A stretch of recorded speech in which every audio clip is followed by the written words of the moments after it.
ಬರ್ತಾ ಬರ್ತಾ generation development ಆಗ್ತಾ ಹೋದಷ್ಟು ಕೂಡ ಸೀರಿಯಲ್ಸ್ ನೋಡ್ತಿರುವಂತಹ ವೀಕ್ಷಕರ ಒಂದು ಮನಸ್ಥಿತಿ ಆಗಿರ್ಬೋದು, ಅವರ ಎಕ್ಸ್ಪೆಕ್ಟೇಷನ್ಸ್ ಕೂಡ ಚೇಂಜಸ್ ಆಗ್ತಾ ಹೋಗ್ತಾ ಇದೆ. ಅಂದ್ರೆ ಏನಾಗುತ್ತೆ ಅಂತಂದ್ರೆ, ಇಬ್ಬರಿಗೂ ಮೊದಲೆಲ್ಲ ಬರ್ತಿದ್ದು ಒಬ್ರಿಗೊಬ್ರಿಗೆ ಇಷ್ಟ ಆಗುವಂತ ಗುಣಗಳು ಆ ತರ ಬರ್ತಿತ್ತು. ಬಟ್ ಈಗ ಡೆಡ್ ಆಪೋಸಿಟ್, ಅವರಿಬ್ಬರ ಕಾಮಿಕ್ ಆಗಿರ್ಬೋದು, ಅವರಿಬ್ಬರ ಕಾಂಬಿನೇಷನ್ ಸೀನ್ಸ್ ಆಗಿರ್ಬೋದು, ಆ ತರ ಬಂದಾಗ ಫನ್ ಎಲಿಮೆಂಟ್ಸ್ ಒಂದಷ್ಟು ವರ್ಕೌಟ್ ಆಗ್ತಾ ಹೋಗುತ್ತೆ. ಸೊ ಅಂತ ಟೈಮಲ್ಲಿ ಬಂದಿರುವಂತಹ ಸೀನ್ಸ್ ಆಗಿರ್ಬೋದು, ಪೇರ್ಸ್ ಆಗಿರ್ಬೋದು, ಕನ್ನಡ ಕಿರುತೆರೆಯಲ್ಲಿ ಈಗಾಗಲೇ ಸಾಕಷ್ಟು ಹಿಟ್ ಆಗಿದೆ. ಅದ್ರಲ್ಲಿ ನಿಮ್ದು ಒಂದು ಆಗುತ್ತೆ ಅನ್ನುವಂಥದ್ದು ಪ್ರೋಮೋದಲ್ಲಿ ಒಂದಷ್ಟು ಕಾಣಿಸ್ಕೊಳ್ತಾ ಇದೆ. ಸೊ ಆ ಒಂದು ಎಕ್ಸ್ಪೀರಿಯನ್ಸ್ ಕಾಮಿಕ್ ಸೀನ್ಸ್ ಆಗಿರ್ಬೋದು, ನಿಮ್ಮಿಬ್ಬರ ಕಾಂಬಿನೇಷನ್ ಅಲ್ಲಿ ಮೂಡ್ ಬರ್ತಿರುವಂತಹ ಸೀನ್ಸ್ ಬಗ್ಗೆ ಹೇಳೋದಾದ್ರೆ.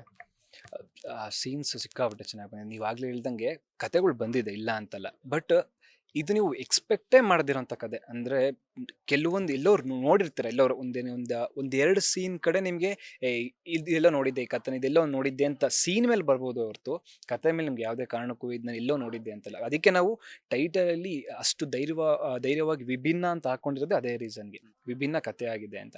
ಆ್ಯಂಡ್ ಸೀನ್ ಸಿಕ್ಕಾಪಟ್ಟೆ ಚೆನ್ನಾಗಿ ಬಂದಿದೆ. ಅವಳು ತರಲೆ ಮಾಡ್ತಾಳೆ, ಅದಕ್ಕೆ ಗೊತ್ತಲ್ಲ, ಪ್ರೋಮೋ ಇದ್ದಂಗೆ ಸಾಕಷ್ಟು ತರಲೆ ಮಾಡ್ತಾಳೆ. ಅವಳನ್ನ ಪುಸ್ಲಾಯಿಸ್ಬೇಕು, ಸಮಾಧಾನದಿಂದ ಹೇಳಬೇಕು, ಮಾಡಬೇಕು. ಆ್ಯಂಡ್ ಡೆಫಿನೆಟ್ ಹೇಳ್ತೀನಿ, ನಮ್ಮ ಸೀನ್ಸ್ನ ಸಿಕ್ಕಾಪಟ್ಟೆ ಇಷ್ಟಪಡ್ತೀರಾ, ಎಂಜಾಯ್ ಮಾಡ್ತೀರಾ. ಸಿನಿಮಾ ರಂಗಕ್ಕಾಗಿರ್ಬೋದು ಅಥವಾ ಕಿರುತೆರೆಗಾಗಿರ್ಬೋದು, ನಟನಾ ರಂಗಕ್ಕೆ ಬರೋದಕ್ಕೆ ನಿಮ್ಗೆ ಯಾರು ಇನ್ಸ್ಪಿರೇಷನ್? ನಾನು ಎಲ್ಲ ಸ್ಟಾರ್ಸ್ನೂ ಇಷ್ಟಪಡ್ತೀನಿ, ಎಲ್ಲ ಮೂವೀಸ್ನೂ ಇಷ್ಟಪಡ್ತೀನಿ, ಎಲ್ಲರೂ ನೋಡ್ತೀನಿ. ಇನ್ಸ್ಪಿರೇಷನ್ ಬಂದು ನನಗೆ, ಇಲ್ಲ ನಿನ್ನ ಫೇವ್ರೆಟ್ ಯಾರು ಅಂತ ಕೇಳಿದ್ರೆ ಡಾಕ್ಟರ್ ರಾಜ್ಕುಮಾರ್ ಸರ್. ಅಂದರೆ ನಮಗೆ ಚಿಕ್ಕ ವಯಸ್ಸು, ಅಂದರೆ ನಾವು ನಾವು ಹುಟ್ಟಕ್ಕಿಂತ ಮುಂಚೆ ನಮಗೆ ಅವರಿಗೆ ಆಗಿರೋ ಏಜ್ ನಮ್ಗೆ ಅಷ್ಟು ಎಕ್ಸ್ಪೀರಿಯನ್ಸ್ ಆಗಿಲ್ಲ.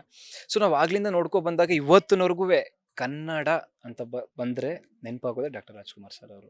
ಸಿನಿಮಾ ಅಂತ ಬಂದರೆ ಡಾಕ್ಟರ್ ರಾಜ್ಕುಮಾರ್. ಸೊ ಅವರೇ ಒಂದು ಬುನಾದಿ ನಮಗಿದೆ ಎಲ್ಲದಕ್ಕೂ. ಸೊ ಒಂದು ನಟನೆ, ಅವ್ರು ಮಾತಾಡೋವಂಥ ಭಾಷೆ, ಆ ಡ್ಯಾನ್ಸ್ ಆಗಿರ್ಬೋದು, ಅವ್ರ ಎಕ್ಸ್ಪ್ರೆಷನ್ ಆಗಿರ್ಬೋದು, ಇಲ್ಲ ಉಚ್ಚಾರಣೆ ಆಗಿರ್ಬೋದು, ಪದಗಳು. ಸೊ ಇದೆಲ್ಲ ನಮ್ಗೆ ಇನ್ಸ್ಪಿರೇಷನ್ ಬಂದು ಡಾಕ್ಟರ್ ರಾಜ್ಕುಮಾರ್ ಸರ್. ಪ್ರೇಮ ಕಾವ್ಯ ಆಗಸ್ಟ್ 4ರಿಂದ ಸಂಜೆ 6:30 ಬರ್ತಾ ಇದೆ. ಸೊ ಎಷ್ಟು ಎಕ್ಸ್ಪೆಕ್ಟೇಷನ್ಸ್ ಇದೆ ಸೀರಿಯಲ್ ಮೇಲೆ ಅಂತ? ಎಕ್ಸ್ಪೆಕ್ಟೇಷನ್ ಸಿಕ್ಕಾಬಿಟ್ಟಿದೆ. ಆ್ಯಂಡ್ ಚೂರು ಭಯ ಇದೆ. ಏನಕ್ಕೆ ಅಂದರೆ, ಜನ ಯಾವ ರೀತಿ ತೊಗೊತಾರೆ ಅಂತ. ಅಂದರೆ ಕತೆ ಮೇಲೆ ನಮ್ಗೆ ಯಾವುದೇ ರೀತಿಯ ಡೌಟ್ ಇಲ್ಲ. ಕತೆ ಸಿಕ್ಕಾಪಟ್ಟೆ ಚೆನ್ನಾಗಿದೆ, ವಿಭಿನ್ನವಾಗಿದೆ. ಅಂದರೆ ಜನ ರಿಸೀವ್ ಮಾಡೋದು ಯಾವ ರೀತಿ ರಿಸೀವ್ ಮಾಡ್ತಾರೆ, ಯಾವ ಮಟ್ಟಕ್ಕೆ ಪ್ರೀತಿ ಕೊಡ್ತಾರೆ ಅಂತ ಅನ್ನೋದೊಂದು ಇದೆ.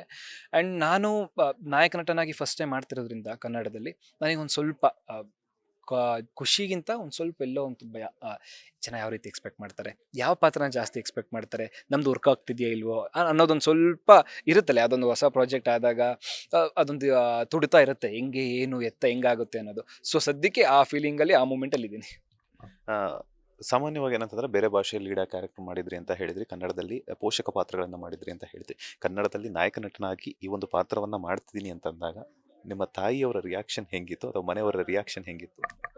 ಖುಷಿಪಟ್ಟು. ಅಂದರೆ ಯೂಶ್ವಲಿ ನನಗೆ, ನಾನು ಈ ಅಂದರೆ ನಾನು ಈ ಫೀಲ್ಡ್ಗೆ ಬರೋದು ಇಷ್ಟ ಇರಲಿಲ್ಲ ಅಪ್ಪ ಅಮ್ಮಂಗೆ.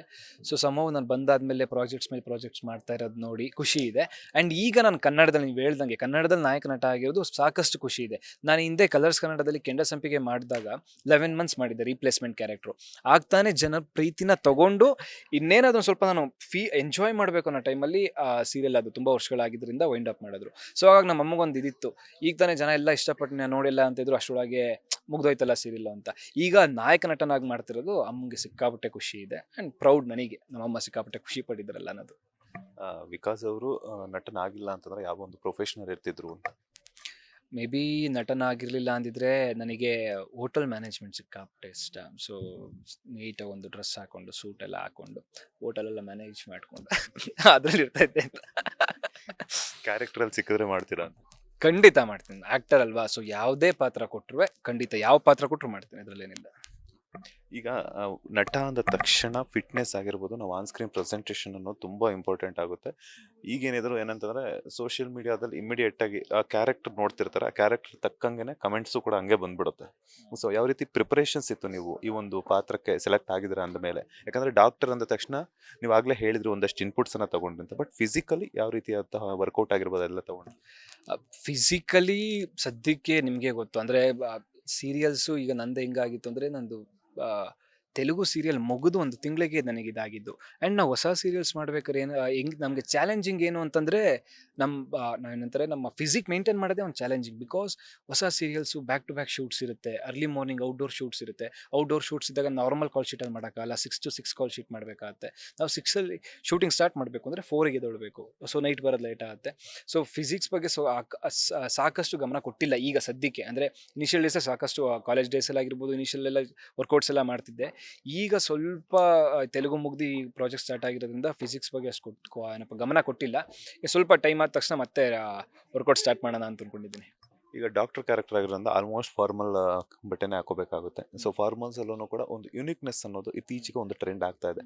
ಸೊ ಆ ಟ್ರೆಂಡ್ನ ಸೆಟ್ ಮಾಡ್ತೀರಾ? ಖಂಡಿತ ಟ್ರೆಂಡ್ ಸೆಟ್ ಆಗುತ್ತೆ ಅಂತ ಅನ್ಕೊಂಡಿದ್ದೀನಿ. ಅಂದರೆ ಬಿಕಾಸ್ ನಮ್ಮ ಪ್ರೇಮ ಕಾವ್ಯದಲ್ಲಿ ಪ್ರತಿಯೊಂದು ಪಾತ್ರದ ಕ್ಯಾರೆಕ್ಟರ್ ಜೊತೆಗೆ ಅವರ ಕಾಸ್ಟ್ಯೂಮ್ ಮೇಲೂ ಅಷ್ಟೇ ವರ್ಕೌಟ್ಸ್ ಮಾಡಿದ್ದಾರೆ ಕಲರ್ಸ್ ಕನ್ನಡದವರು. ಅಂದರೆ ಈ ಕಾಸ್ಟ್ಯೂಮ್ ಹಾಕೊಂಡ್ರೆ ಹಿಂಗೆ ಕಾಣಬೇಕು, ಇದೇ ರೀತಿ ಟ್ರೆಂಡ್ ಆಗಬೇಕು, ಈ ರೀತಿ ಮಾಡಿದ್ರೆ ಜನ ಇಷ್ಟಪಡ್ತಾರೆ ಅಂತ ಅಷ್ಟು ಕೂತ್ಕೊಂಡು ಡಿಟೇಲಾಗಿ ವರ್ಕ್ ಮಾಡಿರೋದ್ರಿಂದ ಸೊ ಖಂಡಿತ ಮೇ ಬಿ ಜನ ಇಷ್ಟಪಡ್ತಾರೆ.